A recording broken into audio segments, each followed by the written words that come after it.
They might talk about humour, music, film, books, football and box sets, exercise and maybe even food, trivia and sport, politics and health, sometimes well-being too. On the Life with Brian. On the Life with Brian.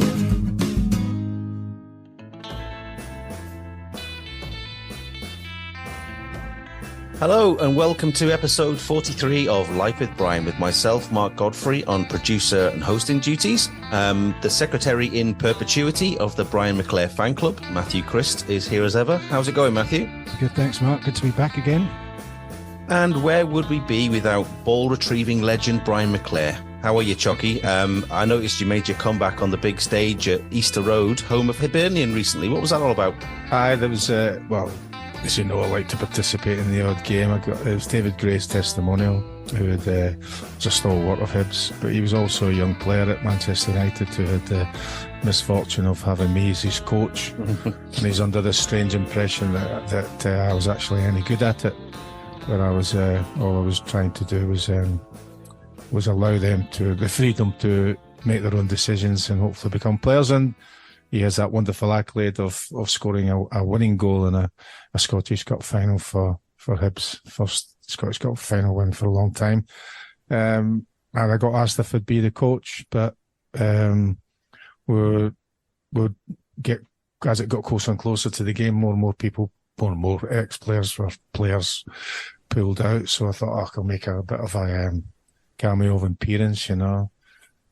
So I came on for the last 10, 11 minutes or something. Still managed to humiliate someone. So a bit like the 94 Cup final then, yeah? Came on and changed the game. Changed the game, yeah. It was a bit like that, yeah. Well, we lost 1-0, so I didn't really change it that much, you know. When David Gray scored the goal, so it was a very fitting game for him, and it was nice to see some of the players who are now ex-players and coaches that I had tried to I used as part of my entertainment when they were kids, you know. So and so to our special guest, not only has he starred as Johnny Dogs in one of the biggest and best TV shows of the last decade in Peaky Blinders, but he's also taken to the stage most recently to play none other than Gerry Adams. It's a warm welcome to Packy Lee. Thanks for joining us, Packy. How are you keeping?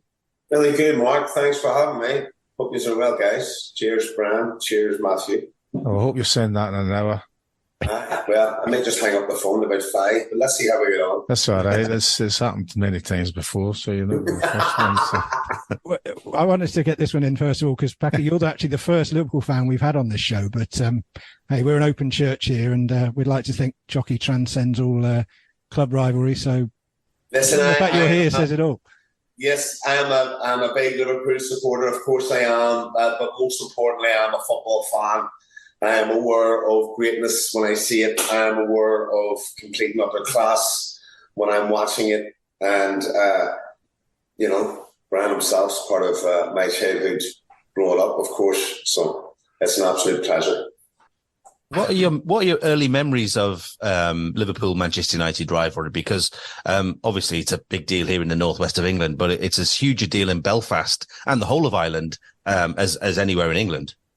It is. Look, listen, it's a massive rivalry. But when you're a young kid growing up, look, listen, we didn't have, first of all, the facilities that we have nowadays to watch football. We didn't have the Sky Sports. We didn't have the likes of, you know, matches that we could see live happen. It was always match of the day. It was always teletext to get the results. You know, a wee radio in the corner, maybe listening to try and get some feedback coming in.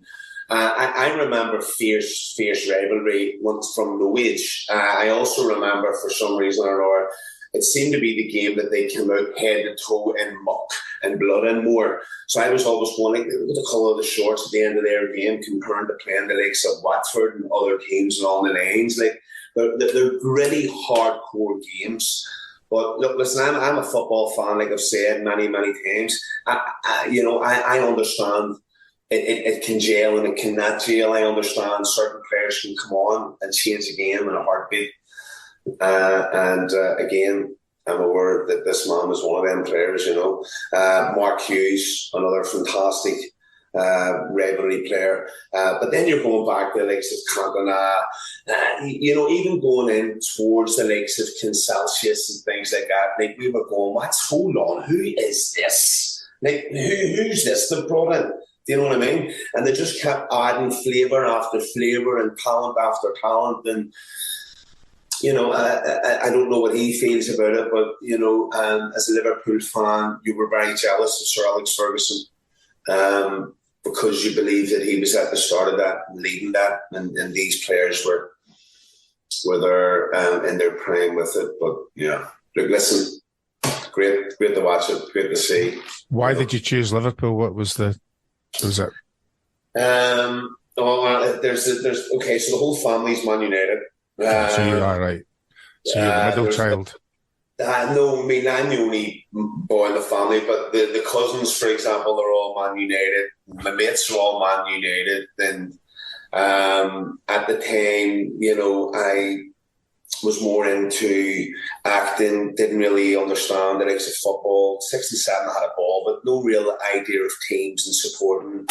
And it came to a choice where I was allowed to make it myself, because you are as a young lad, and I decided, you know, first of all, we used to go down and buy the football caps for £3. So it was, I supported everybody, you understand? Like on a Saturday, I went after football down to a little shop in Belfast called Gino's, and they sold the old caps over the years for like £3. So I came up like Bolton Wanderers. What's happening there? You know what I mean? It was just, it looked well. And then White's always a nice kit. You could have pretended it was Real Madrid, couldn't you? So. That was sort of, and then you went from that to like Sampdoria, you know, and then it came to a point, well, okay, look, listen, I'm going to support a team that I want to support. I love Liverpool when I'm there, and it was more the city that I supported first of all before the football team, and then I fell in love with Liverpool itself, which has been great, you know. Could have been worse. It could have been Everton. No, listen, I have friends who are Everton supporters. Like I said, he's a fan of football. You know, you're not going to get any ad off me. And there's I'm only saying that because Mark's an Evertonian, so it's a... Well, there you go. I didn't even know that. So listen, I'm aware that it's a very hard sport. I'm just a fan of football. I'm a young lads, 12 years of age, and it's an absolute joy going to watch these kids play football and learn, and I'm a big fan of it, so... You're not getting the bitterness off me at the moment. No, we'll leave that to Choccy. I'm sure you've got plenty. You make the middle or two. Yeah, well, I've done lots of research, listened to a lot of stuff. First of all, I like to say that because of you've agreed to come on here, I had a proper belly laugh yesterday, actually crying, laughing at a scene you were in a short film called The Shore. Oh, yeah. Yeah, where you're running away from the girl and the white horse. Yeah. Well, that just knocked me right out. I was properly. I watched it over a couple of times. I thought it was so funny. Now, the kind of thing I was laughing about that was when you're running in your wellies, isn't it? Which is you are, and running on that mud. Not only that, you're told there and then, listen, the shore's coming in. We're on Terry George's back garden, and that's where we are. So we had a limited time to do this.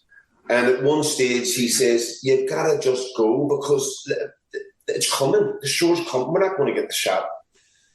And Conleth Hill and I had the bait and said my whole entire lips, right?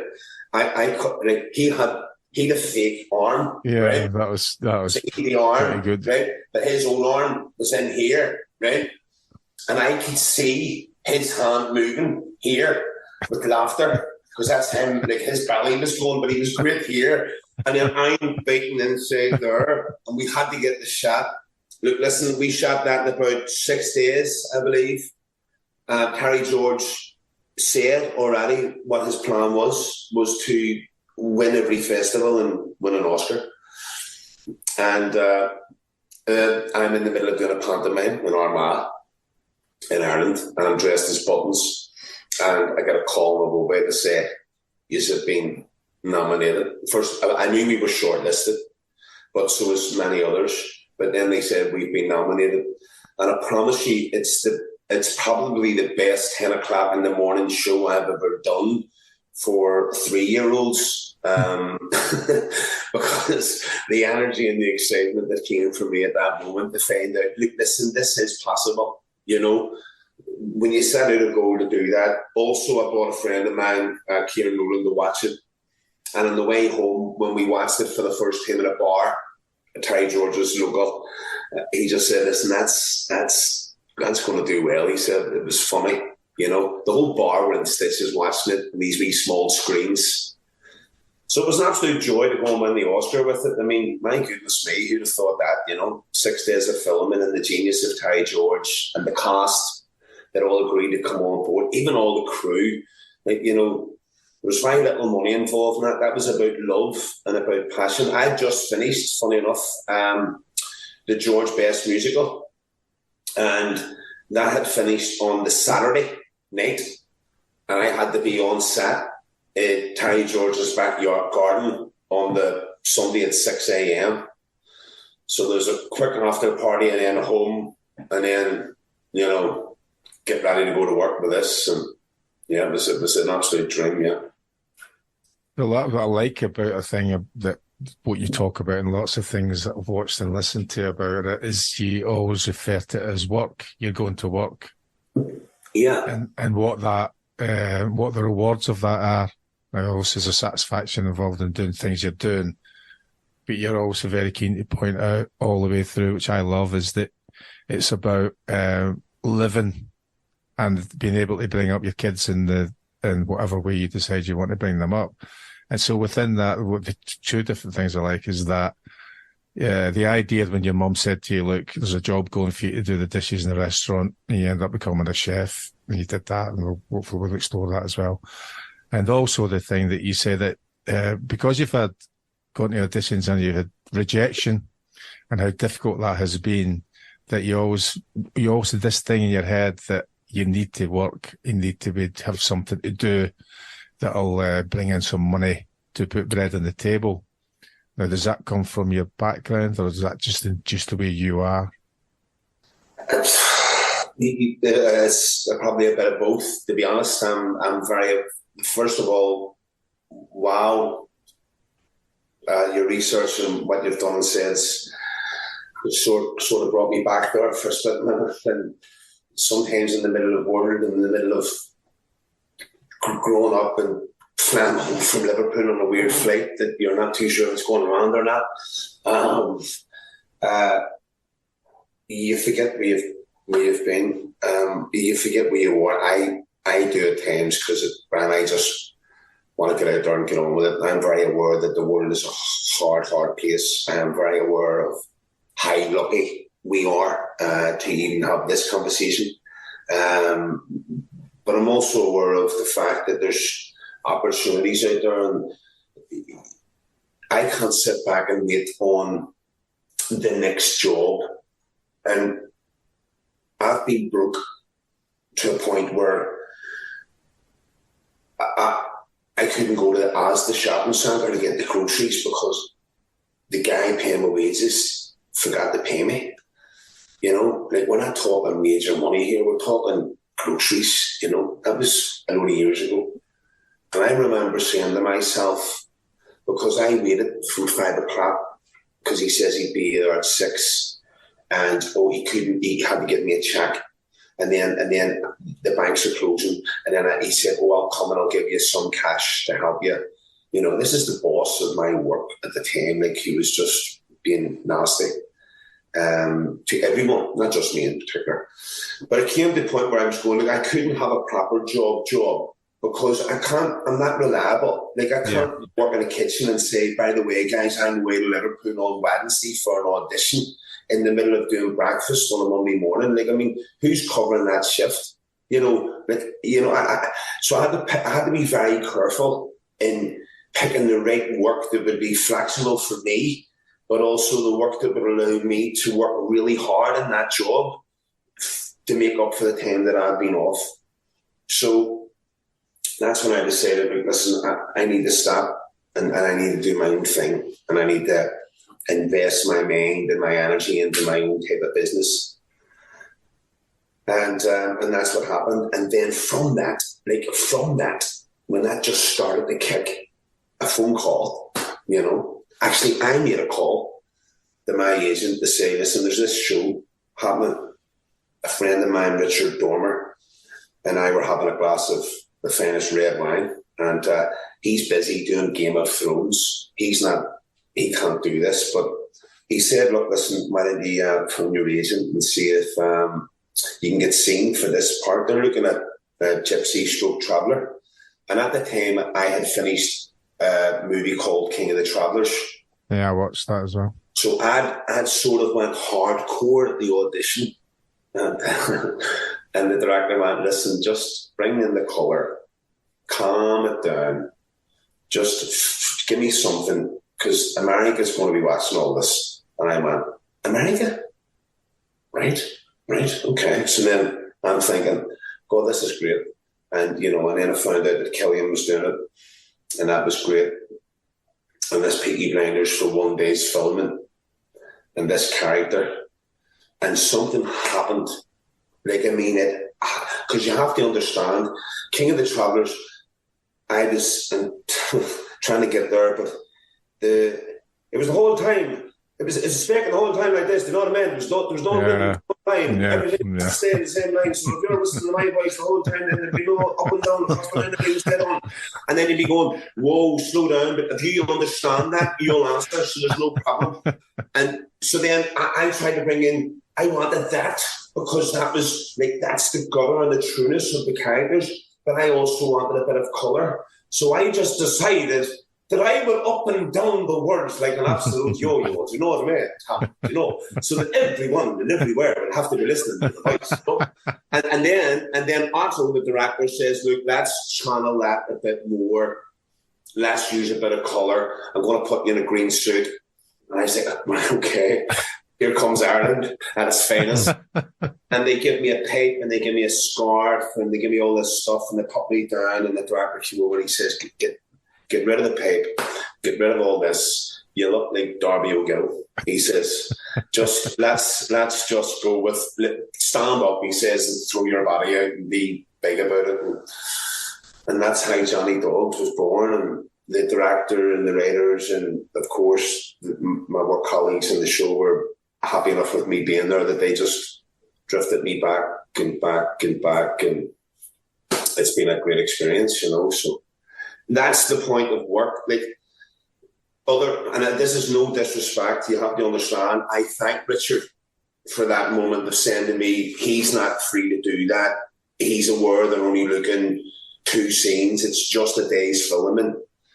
I get that. I'm aware of that because he was busy doing other jobs. But there's other actors who would be doing no work who would say no to that because it's just a day's filming. Yeah, but like you said, you've mentioned people that you went to, you studied the craft of acting with, who didn't really have a career or don't have a career, and they sat waiting for jobs and never got the jobs. Whereas I like about you, and maybe there's a sort of thing you can't kind of quantify with regards to luck, right? Being at the right place at the right time or whatever, or somebody else is doing something else, which is part of the same thing as you, or some football manager likes you more than another football manager.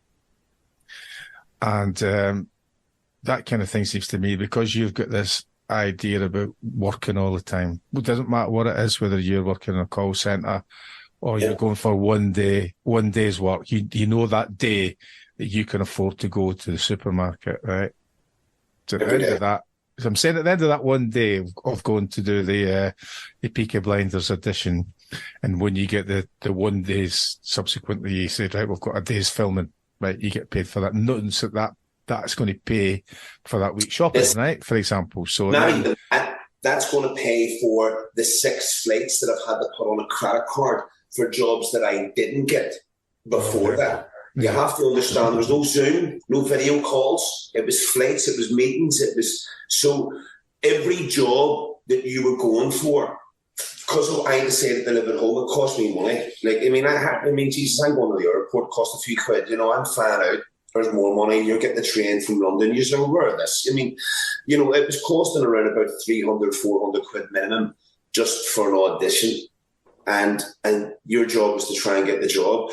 Look, I'm a big believer in making it happen. That's what I'm a big believer in. I'm a big believer in throw it out there and you'll get it back. I am also aware that it's hard. You understand? Now, I'm talking hard, and I'll be open about this because I don't care, but I'm talking about 10 jobs in a row. Bam, bam, bam, bam. I don't even need to read the script. I'm doing it. What do you mean? You haven't even auditioned. I'm getting the part. That's what I'm doing. Don't even speak to me. Where's the door? I'm going in. And that was thinking about because I was just in that zone. And then something happens, and then you do 60 meetings and they're all no's. Now, I can't change people's minds like that. I can try and throw it in the universe and try and get it back and see what happens.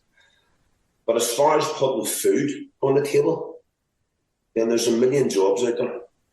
Go and do one and put the food on the table. And that's where I am. I'm pay the bill, support my family, put food on the table, show them that there's nothing in the world that's impossible.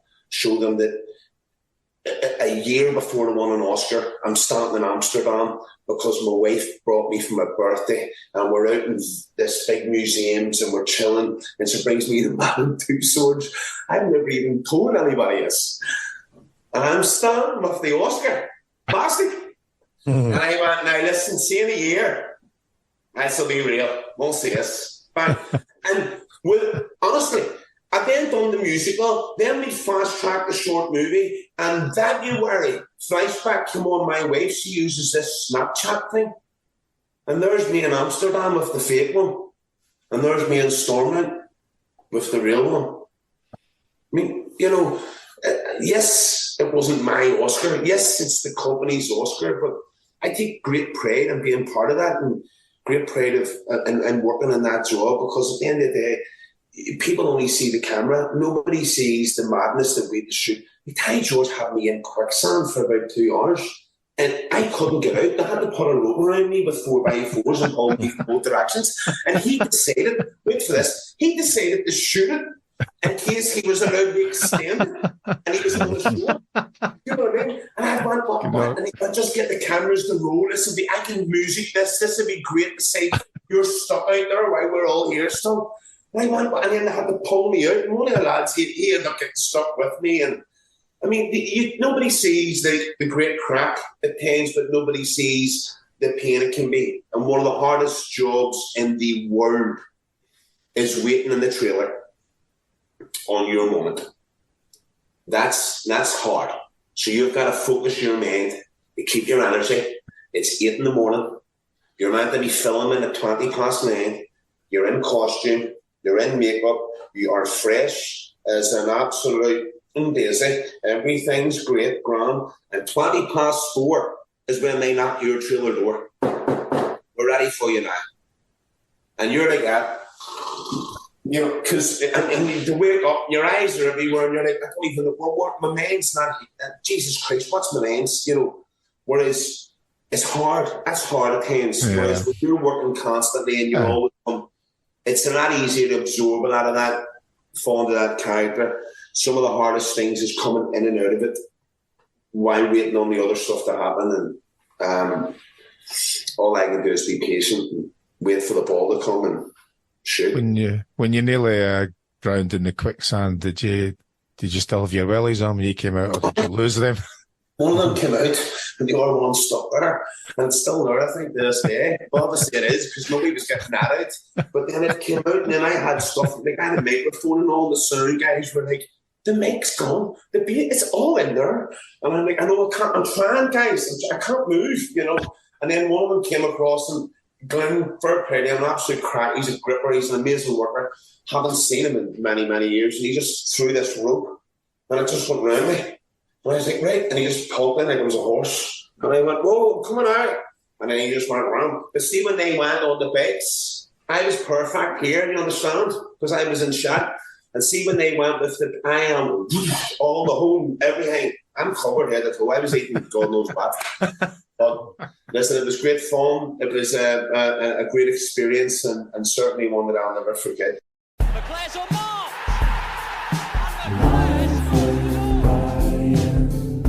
Life with Brian. You tell a nice little story about selfies and being a normal person in your life, going to the supermarket. You mentioned Asda with your child. Somebody asked you for a selfie. Do you still go to Asda, or have you graduated to Waitrose? No. I shop anywhere. Listen, it doesn't bother me. The thing about Asda was the scanner. It meant I didn't have to go and queue. When you're waiting, see if you're waiting, you're caught. That's the secret. The secret is don't. Now, I'm not joking. Now, my kids are aware of this now. It's listen to me carefully. You see an item, you go in front of me to get it, and you keep going. I'm not stopping. All right?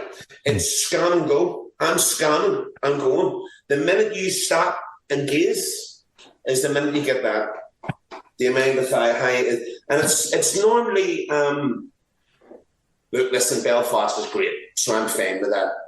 But I mean, I'm at the Liverpool game with my wee man there at the Brentford game, and we were in a Chinese, and the guy can sense, you can feel, you can just feel, you know, because you get the whole, it's him, it's not, it's him. And then because of technology, I know because they do this. And they give it all that, and I'm going, right, teaser, then right, okay, here we go, right, dead on. So they go through all these motions, and at the end of the day, I'm still normal. I go out and do my own job. I look after merchant services. For example, if you go and pay for anything on card, I would look after the device, and I would look after the likes of the transactions, and I'm very competitive to the market out there, and I work with a great company at the minute, Dojo, which is great, and they've been loyal to me for years. And like when I go to these meetings, you have to understand, there's always one person in the room of four going,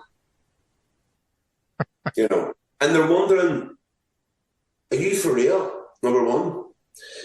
But there's another downside to that, and it's happening more and more, which is people are looking at me like I've failed. Like, oh, you're doing this now? What happened to and I'm looking at them going, right? Okay, right, here we go. Well, I do everything, you know. Oh, you're a jack of all trades. No, what am I going to do this then when the opportunity comes? I can't just create a movie and create money and make it. I'm an actor. Send me stuff and I'll create it. And then there's these other things as well. You'll get this a wee bit. Aren't you your man? And I go, what? Aren't you him? And I go, I mean, I think so. I don't know what do you mean, you know? And a few times I've went, oh, Peaky Blinders, and he went, no, don't watch that. You're not Witcher, are you? And I go, oh. So you get one about 100 that does that. But you get a lot of people saying, go ahead. And I go, what? And they go, do it. And I go, do what? Go do everybody acting. I go, do everybody acting. Right. What's your name? He says name. I say, what do you work as? I'm a mechanic. Now we'd be standing in the middle of a cafe here. And I go, right, well go. You go first. And he goes, what? And I go, mechanic, fix the car. And he goes, you mean fix the car in the middle of a cafe? I go, exactly. What do you mean go ahead? What's happening there? Like, you know what I mean? He goes, no, I just wanted to hear you saying it. And then I'm lost in this world. Saying what? I don't understand. He's going, the Peaky Blinders. So they just want to hear you saying, by order of the Peaky Blinders, you know. And that's what they want to hear, to make sure that their main registers that your face is what that voice is. That thing is quite funny that you were saying about when you're in the Chinese and people are doing what they're doing, because it happens to me as well. And but often they're talking about you and you can hear it. Why? Right. So I'll go, excuse me, I'm not deaf. You know, if you want to talk about me, whisper, you know, or just fucking ask me, right? Right, just asking. I don't have any problem with any of those kind of things because most people are very polite, you know, and they are polite, you know.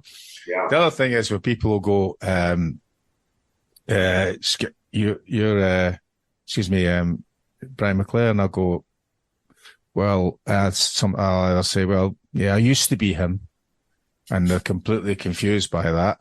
Or they go, well, yeah, sometimes I'm him, and there's just what? Who is he now? No. And they're actually thinking in their head, well, maybe about your characters wise, they're thinking, well, who is he now? You know. Yeah.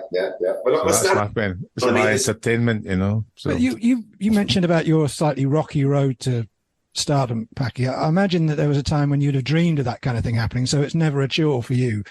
I mean, O'Brien's famously said he never saw football as a job; he saw it as a hobby. And I imagine there's a part of you that never gets fazed by people coming up and talking to you, because you must have always wanted that to happen, and it probably looked at sometimes like it wasn't going to happen.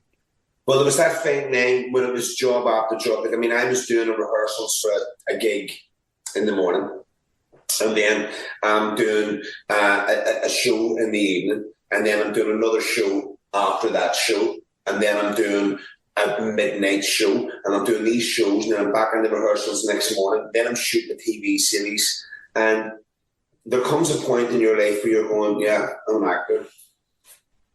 And that's bullshit.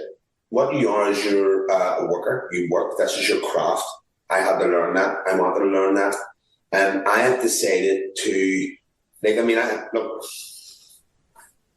an actor says to me, he didn't say it to me actually, he said it to somebody next to me. Again, I had to turn around and say, you fucking deaf. Right? I'm not deaf, you fucking hear it. And I had to say, I'm here, by the way. That's the way it worked, right? You'd think he'd pick a fucking career, wouldn't he? And I went, what does that even mean? You know what I mean? But I'm here, I understand that you're talking, because I'd be up for an audition and I'd have to go for the job, but then I'd also have my own company and I'd be doing this. And then I'd be taking meetings with certain people and then they'd have feedback. That's what I'm doing. People know what I do. It's a very small world. And there's certain people out there that would normally take it a bit too serious, is my words, because look, I might get racked for this one, but ever since COVID, and ever since we were on that moment of going, what's happening in the world?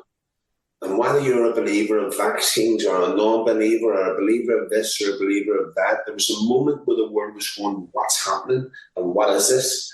And at that moment, you have to understand that people that put themselves in that front line to help the people are heroes. And they're the people that have jobs that, how do you even talk about that?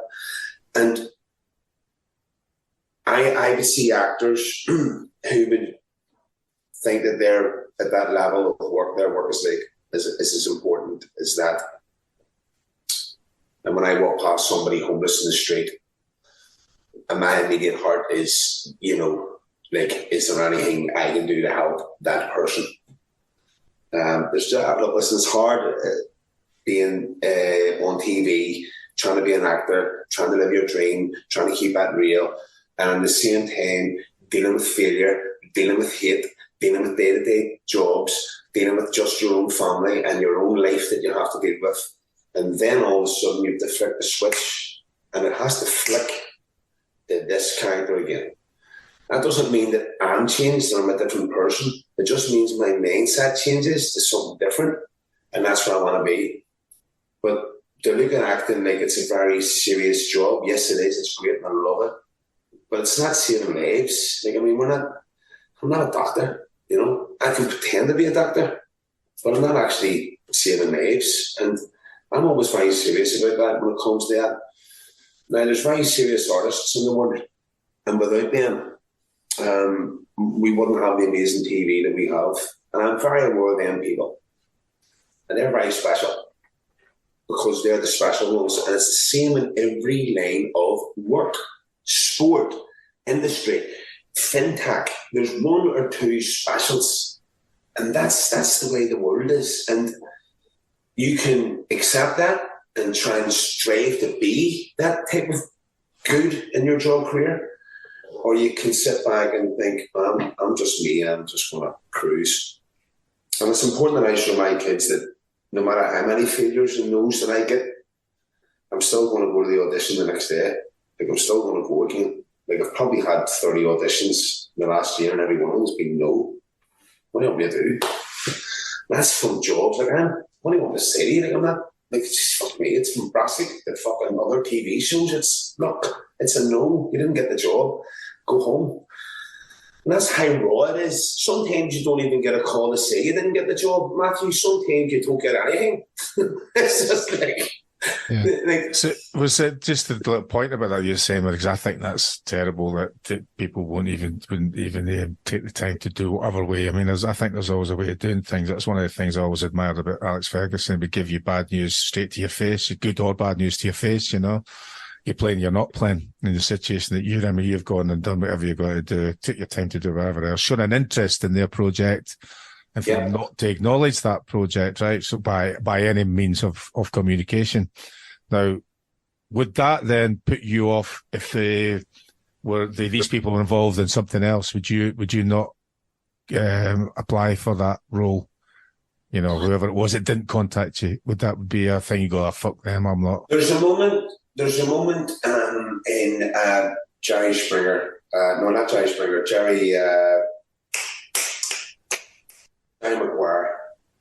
Jerry Springer. There's plenty of moments. I thought that was a scoop on a new film you were working on.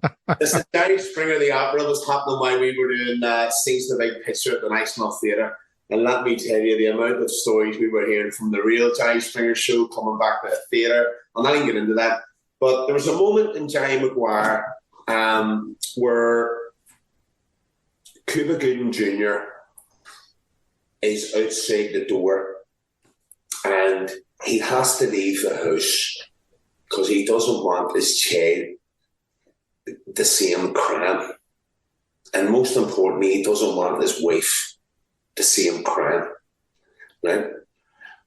So he closes the door, goes to the porch, and he air punches the life out of just...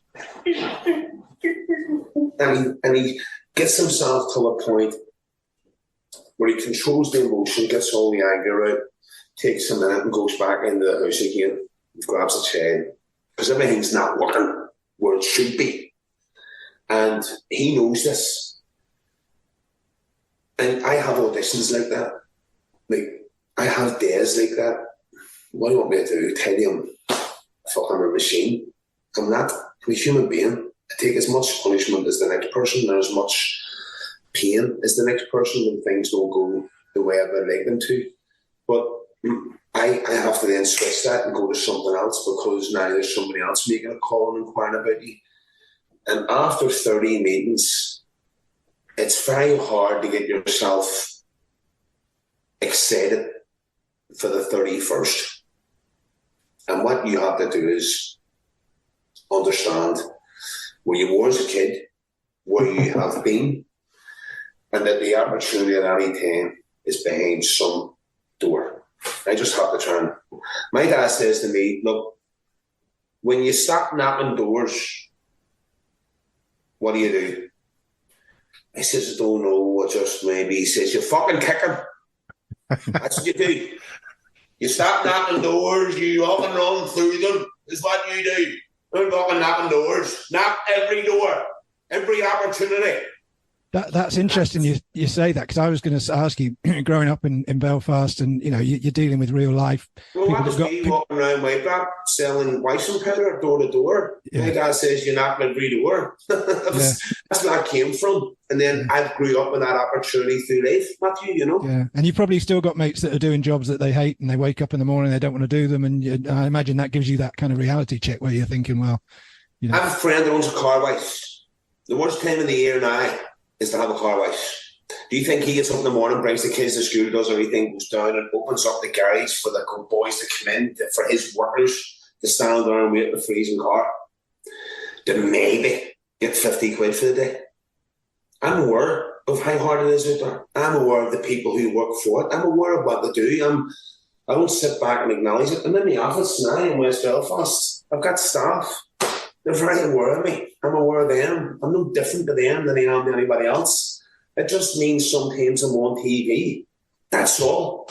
End of. I just want to be an actor. It's the exact same if somebody comes in and works for me now and wants to be a footballer and has to train 4 days a week and get the salary off. No problem.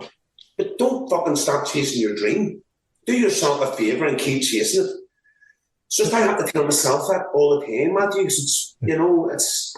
But does that also have a negative side as well? I mean, again, growing up where you grew up and the people around you, there must have been an element of people going, "You want to be an actor?" I mean, I think I read that you moved schools and your teachers were basically saying, "Get a grip. You're not, there's no chance." And yeah, so you must have people around you the whole time putting that negativity in your head, and maybe you're thinking, "Well, maybe I'm barking up the wrong tree here." Listen, I don't speak badly about many people, and if I do, I keep it very private or straight to their face. I'm a very straightforward man. I'm a guy who won't deliver you bad news as much as I'll deliver you good news, but if I've something to say, I'll fucking say it. I don't care, right? If you have something to say back to me, then say it to me and don't be saying it to 16 other people around my back. Come and tell me what the issue is. Can I fix it? Because if I can fix it, let me. Do you know what I mean? Unless there's an issue, then there's an issue. And that's life in general. Whether you're waiting on your car being fixed, it was meant to be done on Wednesday and it's now Tuesday of the following week, and you're like, what's happening, mate? I mean, what's the crack with the car? There's those moments in life. When it comes to my career, in fairness, look, listen, I had a moment where I was invited to a school to give an award out on Careers Day, right? And that's a school I've never been to, never even been anywhere near, had to ask twice where it is, so I'm right, okay, I'll come and anything for the kids, happy days. Look, listen, I'm all about that. And I'll never forget a hurley player coming to my school, and he had a ball of hurley, and he just popped it up into the air, and I didn't need to do anything, it just fell here. I was like, and he was like, that's yours. It was signed by the Antrim team, and half the Antrim team lived in our street. I didn't care. I have it for now. And I was like, that's what it's like to win. That's what it feels like. Wow, I didn't even try and win, and I won. And there was boys in my school who were very good at football. And I knew when I was good at it, and it's not football. So I understand football. I can play it. I can join in the team, but I'm not, I can assist a couple. I was always on the right. I was a wee bit fat when I was younger. They moved me on the left. I lost all this weight through boxing. And all of a sudden, I'm up and down this wing, like an absolute whippet. And the coach goes to me, here, Lee, here, you're on that. You're on the left. I wasn't on 30 seconds and scored. I was like, I'm done. I've done it. But I never scored again for about 20 games after. You know what I mean?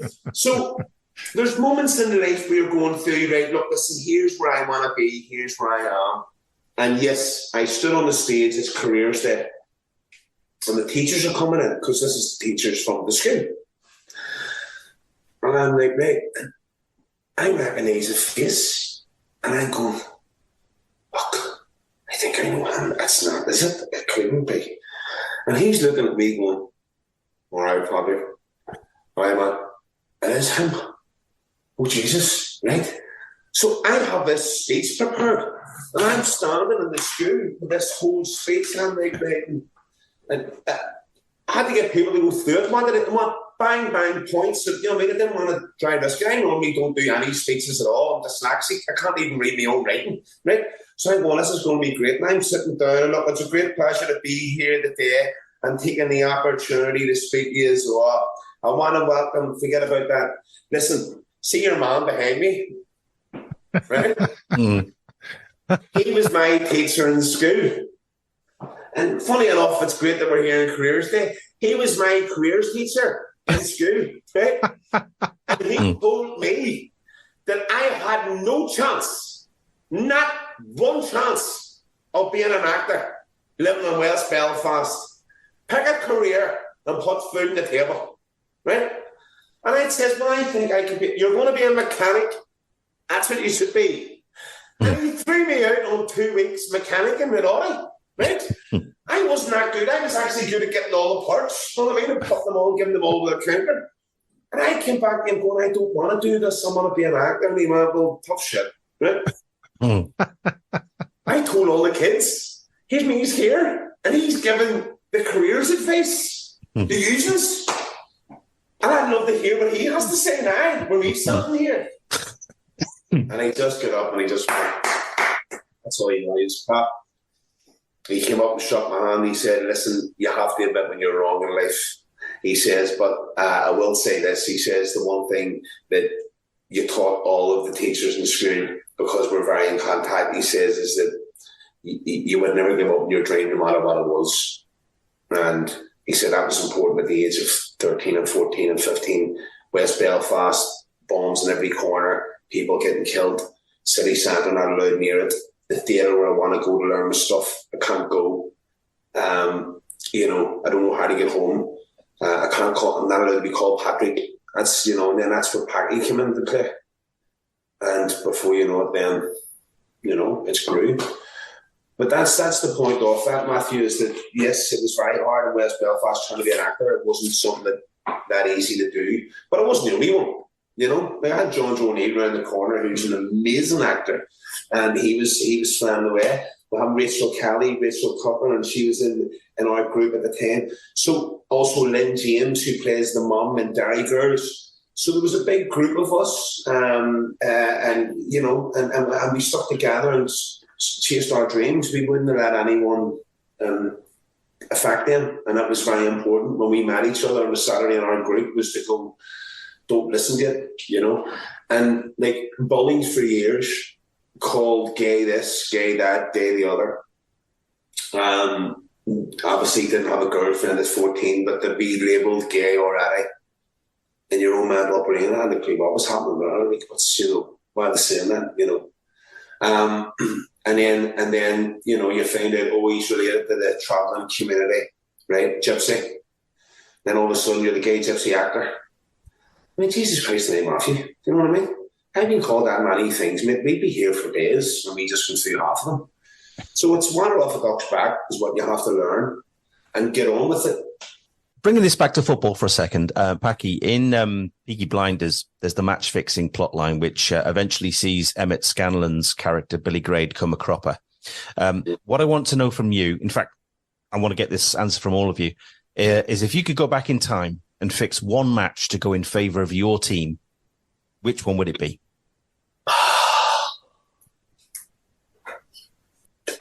Spurs and Liverpool, VAR was ridiculous. I mean, I'm going to go as close as that. I'm not even going to go back in time. I'm going to go a couple of weeks ago. I mean, Jesus.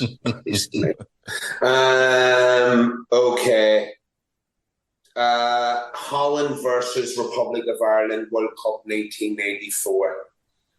I just believe if we, and I was young at the time, I was there, it was live. I watched it at the corner, it was incredible. Yeah, I just believe that that moment, there's that moment, and there's the moment that Thierry Henry handballed the ball. And I just wish we could go back in time and take away that. I'm more in favour of take away the cheat, but I'm also in favour of taking your opportunity. So I don't really know where I'm, I can't support Maradonna's handball against England. and then decide I'm not supporting Thierry Henry's for France. So you've got to make a stance on what you believe in. And I believe at that time, listen, that's one of the games I would bring back, would probably be Holland and Ireland, World Cup 94. Yeah. It's got to be Highbury 88 for me, hasn't it, Brian, and that penalty? That for you? Well, for both of us. I think I was... not for me. I was more affected by it than you, admittedly. But well, how do you know? Well, because you told me.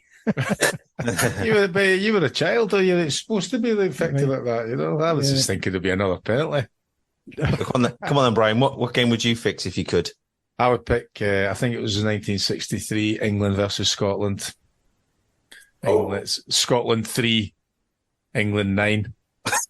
It's going to take a fair bit of cash to fix that one. Yeah, you're not just fixing one goal there. Like, you have to do that. You replay the whole entire game. Yeah, because if VAR had been around then, it probably would have been 2-0 or something. Well, yeah, but we all love VAR, don't we? Life with Brian, life with Brian, life with Brian. By order of me and Matthew, we've got another one of our famous, or should that be infamous, quizzes for Brian and Packy. You'd have thought we'd know better by now. Anyway, here are the rules. We've got some right old shaggy dog stories for you both about football and our canine friends, some of which are, in fact, true. So we're calling this quiz Johnny's Dogs. If you think the story is true, please say dogs. And if it's one of my fabricated tall tales, say bollocks. It's the tried and trusted penalty shootout format of 5 goes each, and Packy, being our guest, will have the honour of going first. Remember, if you think it's true, say dogs, and if you think the answer is false, say bollocks. Both happy? So it'll be hopefully I'm never happy with these quizzes. Okay. I'm on a winning run though, so He is. I think Brian's won the last. Yeah, he's won the last. on a winning 3, I think. Yeah. Right. It's all about guessing. I don't know any of these answers, which completely. Okay. I'll have a look. Go ahead. Right, Packy, you're kicking us off with this. On the last day of the 1986-87 season, a police dog called Bryn helped Torquay United avoid relegation from the Football League by savaging a player's leg on the pitch. Alex. Dogs? Bollocks, he said.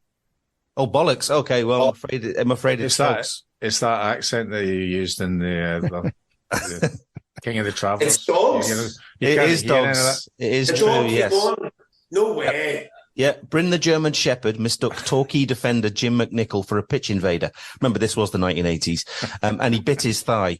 And it was an injury that required 17 stitches. More importantly, the delay to the game meant the players knew the results from elsewhere and that a draw would save them, which they duly achieved with a late goal. So, 0-1, Packy. Yeah. All right, off the crossbar. Go for it, Brian. First penalty is this, Brian. Former Liverpool and Ireland midfielder Jason McAteer had a fallout with his teammate Stan Collymore when his amorous Cocker Spaniel, Jacko, deflowered Collymore's West Highland Terrier, Maisie. The pair had a training ground bust up over custody of the resultant puppies. Bollocks. Yeah. I mean, it had to be, didn't it? But I mean, Not necessarily. Not because if you know Jason McAteer, there's particular possibility that that could have happened, you know. Yeah, he'd have a go with you over a beer. So that's just yeah. Well, just to confirm, it was bollocks, false. It's 1-0 McClare. Brilliant. Yeah. Okay, Packy, your second one is this. Manchester United owes its very existence to a St. Bernard called Major, who helped save the club when it was still called Newton Heath. Bollocks. Was that bollocks? Yeah. Unfortunately, you've hit the crossbar again. That one is dogs. It's true. What was that? Well, Newton Heath were on their uppers and likely to fold before a local businessman called John Henry Davis took a shine to the captain's dog and decided to rescue the ailing club in return for Major, the St. Bernard, as a gift for his daughter. They renamed the club as Manchester United and won the first of their 20 league titles just 5 years later. Jesus Christ, there you go. I wish they hadn't have. Yeah. But they might need something like that to happen again soon. Yeah. Harry Maguire got a dog. Yeah. Hopefully. Choccy, your next one comes from Paraguay, and it's the story of Tesapara, who was named as an assistant to head coach Carlos Sagier at Club Sporting 2 de Mayo. Terrible pronunciations there. Mark, stitch me up again with these. So a dog was named as assistant manager? Yes. Dogs. Yes, it was this technique of shutting your eyes and whacking it down the middle works, doesn't it? The stray pooch was often seen around the club stadium, but became part of the coaching staff once the manager offered it some empanada, and it really left his side after that day. Wow. Okay, so you 2-0 up here. So, Packy, you've got to get the great comeback has to start now. Don't worry, I'll make it rattle again. Go on. Okay, so at the halfway mark, and we look at Northern League side Bedlington Terriers, whose 11 players don't take the pitch holding hands of child mascots. Oh, no. Instead, they each enter the field of play with an actual Bedlington Terrier on a lead. Before kickoff, the groundsman has to take out his shovel and scoop up any landmines left behind. That's probably dogs. dogs, to be honest. For fuck's sake, this with. Oh, Packy, you've gone the wrong way again, mate. It's bollocks. Why wouldn't be surprised, mate? The fucking questions that you're asking. as much as it might be false. No, I'll tell you what your nickname is. Fucking sandbag. That's what you've done. Yeah, if you sandbag me completely here today. What's that about, Mark? it is false, but if you've ever spent any time in Bedlington, it doesn't sound as crazy as you might think. No, well, all right. I think that's it. Is that it? Or does Brian need this one to seal it? Oh, he needs this one to seal it. Yeah, it's 2-0. He says, I'm walking by. Hold on, just stick my gloves on. Third one, Brian, comes from Irish club Bohemians. They had finished runners-up in the League of Ireland so often in the 1970s and 80s that rumours of a curse being placed on their Dalymount Park ground were by a malevolent traveller who'd been moved on from the road outside gathered pace. The only way they could lift the spell was by having the chairman's Jack Russell take a leak against the goalposts at each end. Dogs. Oh, he's let you back in. It's bollocks. It's false. Bollocks. Yeah. He took a piss himself, not the dog. Oh, well, yeah. This is, of course, a derivative of the Barry Fry Birmingham City story where he tried to lift a gypsy curse by peeing on all 4 corner flags. And I think that was Barry Fry, not the dog, wasn't it? Remember Bruce Grabler told the story and said he'd done it at Liverpool. Go on. He'd done it. Yeah. He went on the pitch. He'd run on the pitch and done a raid. Or after hours, right? Sort of God. There's something out there anyway about that, and then apparently, I don't know who it was. Somebody's pissed on the goalpost, and that's the same season Liverpool won the league. There must be something in this then, Brian. Fergie never got you out there after a few pints of Guinness peeing on the goalpost, no? Me, I'd have done anything. I'm shit the fucking thing. Why not that one? What do you want me to say here, Matthew? Jesus God, mates. What? You might need to take day one. You'd think they'd give somebody else a fucking chance. Go on. Maybe that's why they had all the luck. Yeah. He did ask me a number of occasions if I was pissed at half time and at the end of the game because of my performances. Oh, did I? Jesus, mate. Listen, he's one man.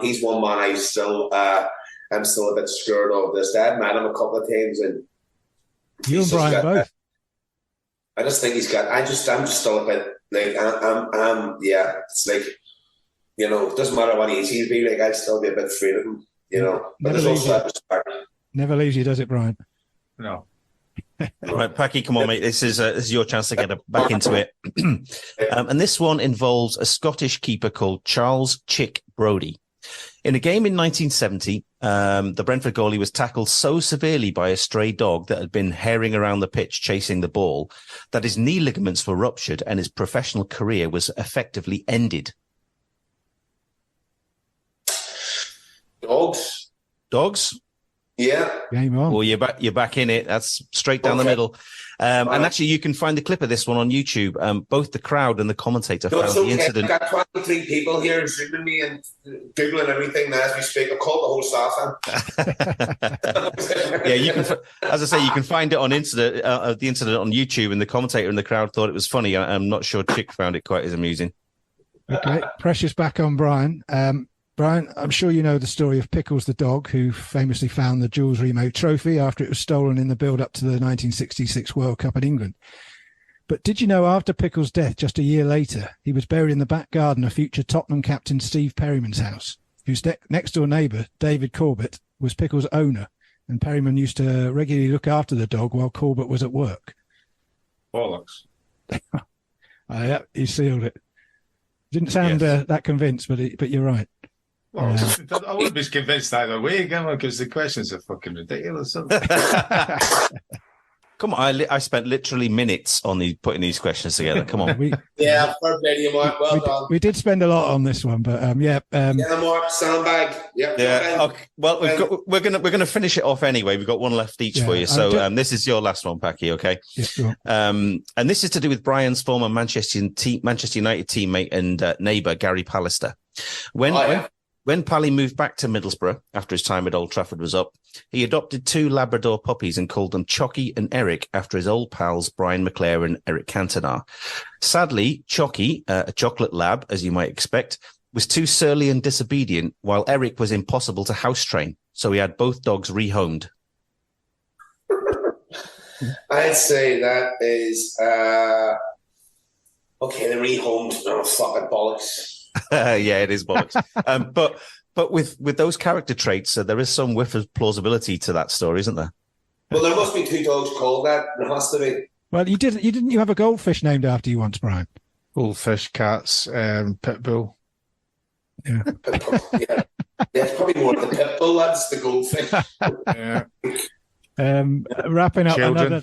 another nail biter of a quiz. Your final one, Brian, takes us back to the 1962 World Cup in Chile and the quarter-final. England versus Brazil, and a small dog runs amok on the pitch, evading capture until England's legendary striker Jimmy Greaves gets down on all fours and grabs hold of the dog. As he carried him off the field of play, the little mutt pistoled down Greaves' pristine white England jersey. An omen, you could say. Dogs or bollocks? Dogs. Yeah, it was true. Obviously, it wasn't good luck for him, though, was it? Because England went on to lose 3-1. So going back to what we were saying about it being good luck to be... That's what I'm saying. Yeah. Well, unless the dog was Brazilian, so then you could say... That's that curse ended. So 3-1 to Brian, was it? 4, was it? 3 or 4? 4-2. Fuck you. That's wrong. That's it. Montclair's mailbag.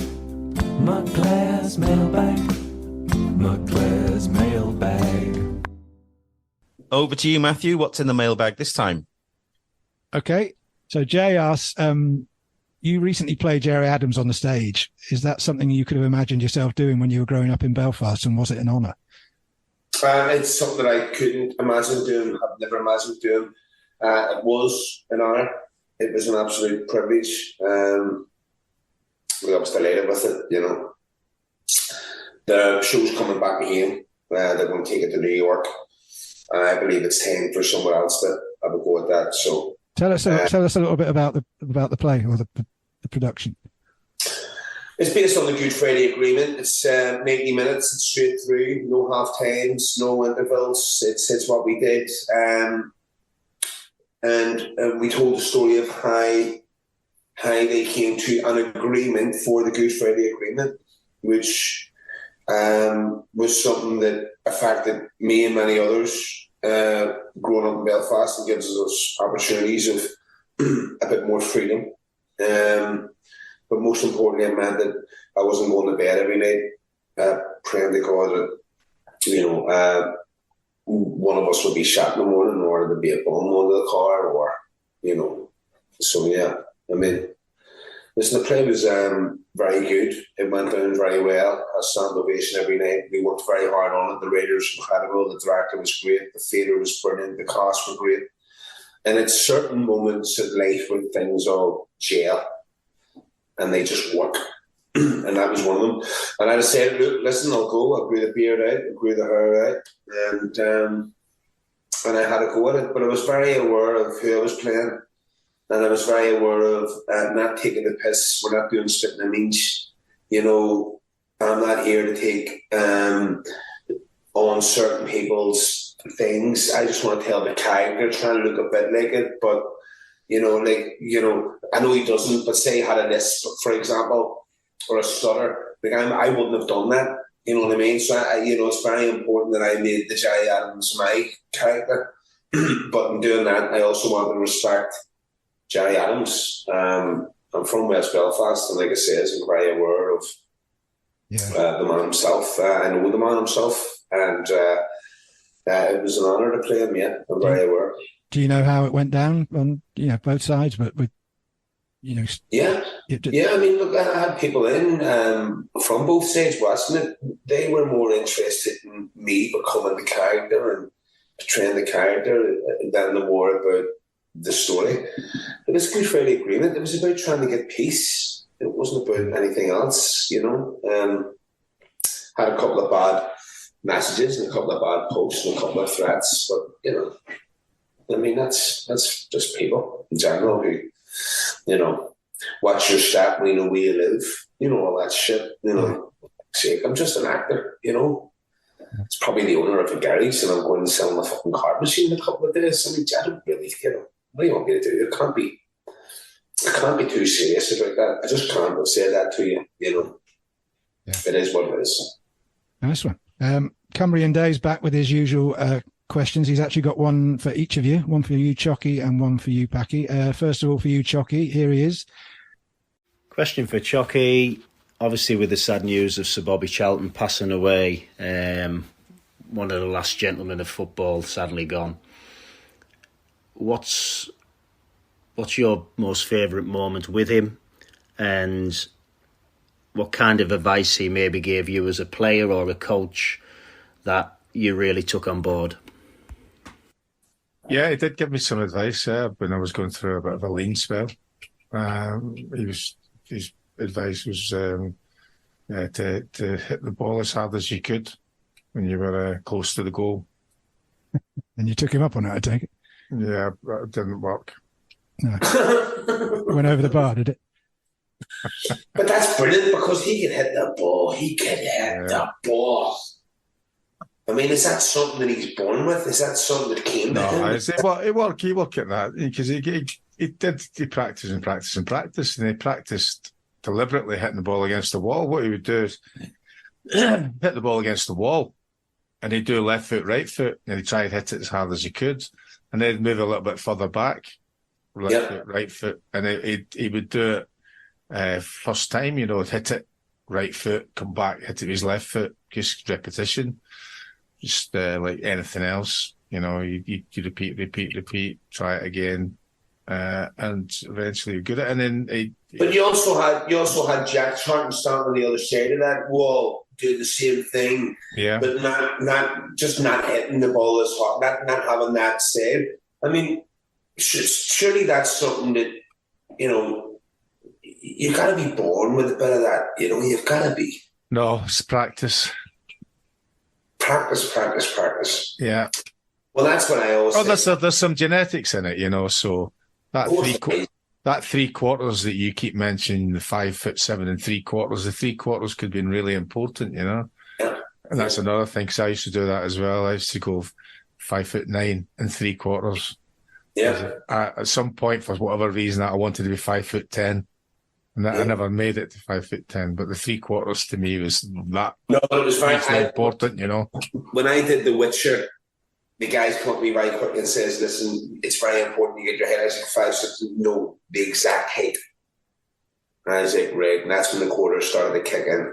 He was like, it's important because we're going to have stuff matching on your head. And if we're a millimetre up or a millimetre down, the sun's not going to be good, the camera's been shot wrong.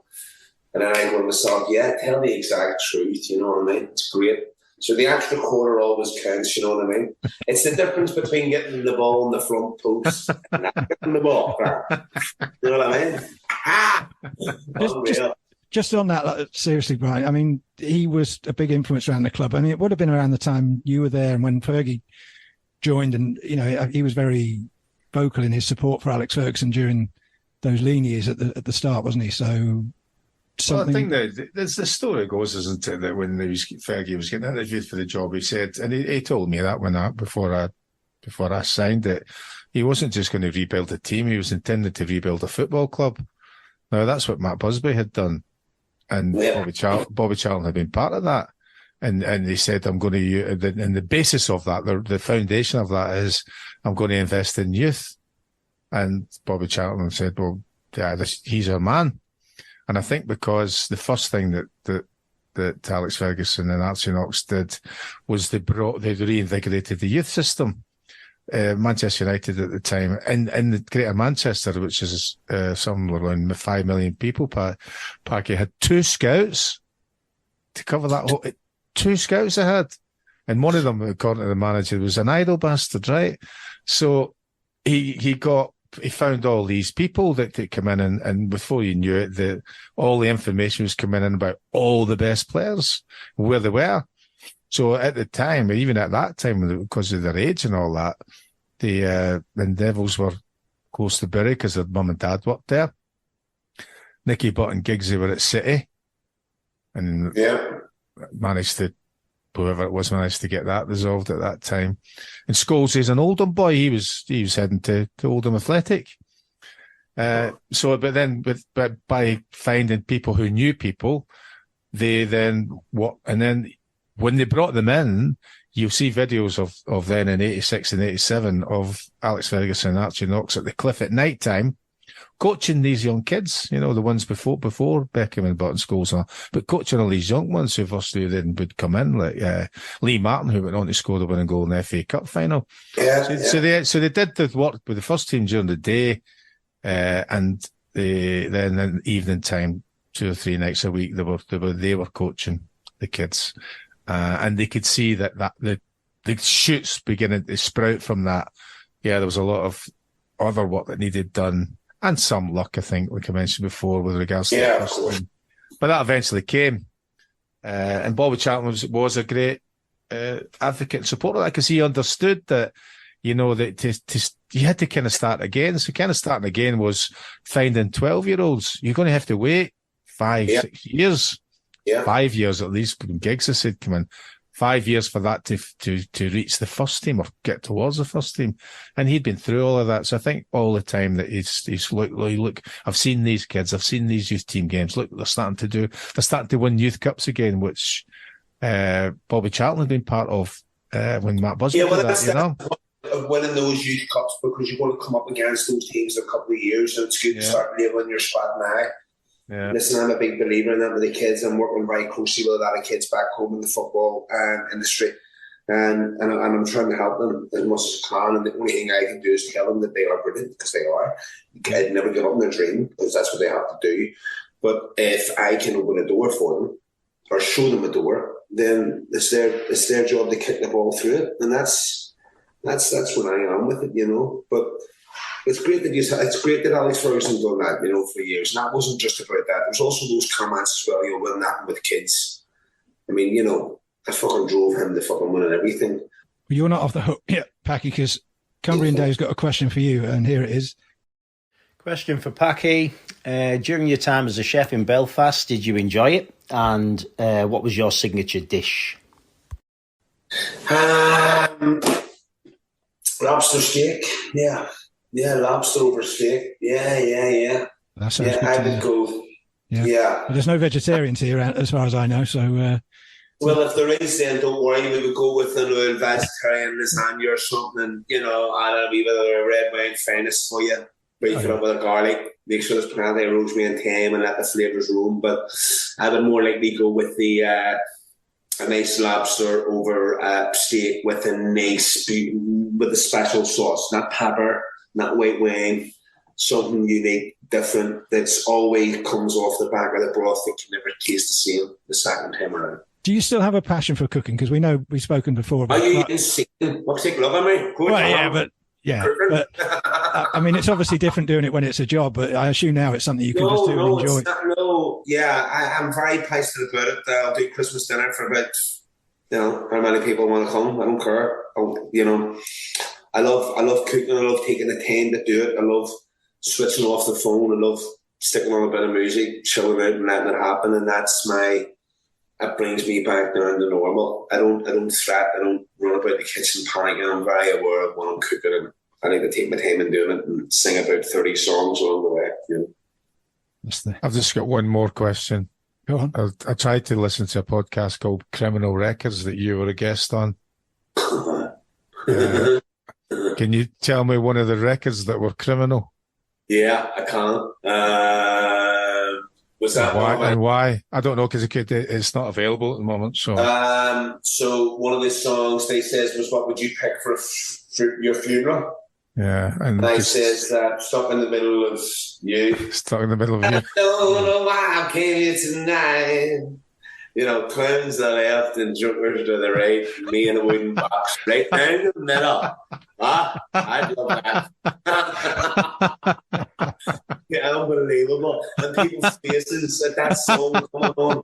Imagine the priest won't put it out, and they're going, no, that's what he wanted, Fucking Bluetooth speakers all around the top. That sounds like the kind of podcast you've got to go on, Brian. You'd be great on that. Yeah, that's exactly what Put the feelers out there if anyone's listening. Give them a shout. I think one of the other songs was the Crash Test Dummies. you know, what, like, man, Jesus Christ, and I can't believe I was singing that bass, fuck knows what, you know. But yeah, there's some weird songs in that interview. It was great, but that was the funeral song, and I stuck by that one. I don't think that's changing for a while. Yeah, excellent. Yeah. Okay, so by order of, me, it's time to bring this episode to a close and say a massive thank you to Packy Lee for joining us today. I really hope you've enjoyed it as much as we have, Packy. Mark, absolutely brilliant. Matthew, thank you. Brian, look forward to hopefully meeting you in the flesh soon. You absolute legend. We'll get everyone together next time you're in Liverpool. We'll have a Let's session. do it, yeah. When you're doing a live podcast, let me know and I'll come along for the crack, all right? Oh, fantastic, yeah. Yeah, we'd love to have you on. When's the last time you've seen an Irishman river dance? What's that about? Brian, thank you. Matthew, thank you. Always a pleasure. Always. Thanks. Gentlemen, Thank you, Matt. thanks, guys. Thanks. Cheers, Brian. Packy, brilliant. Thank you, sir. See you soon, mate. Bye, lads. And of course, our thanks go out to you for listening again and being in our company. We hope you enjoyed listening. Please subscribe to Life with Brian if you don't already on your podcast platform of preference. And for news about new episodes, staff posts, and Choccy-related nonsense, please follow us on X or Twitter if you prefer, and Instagram at Brian McClare Pod. So until next time, please take care of yourself. Cheers. Life with Brian. Life with Brian. Talking films or music. Life with Brian. Talking TV and food. Life with Brian. Talking trivia and exercise. Life with Brian. It's different every episode. Life with Brian. Talking politics and football. Life with Brian. It's different every episode. Life with Brian. Life with Brian.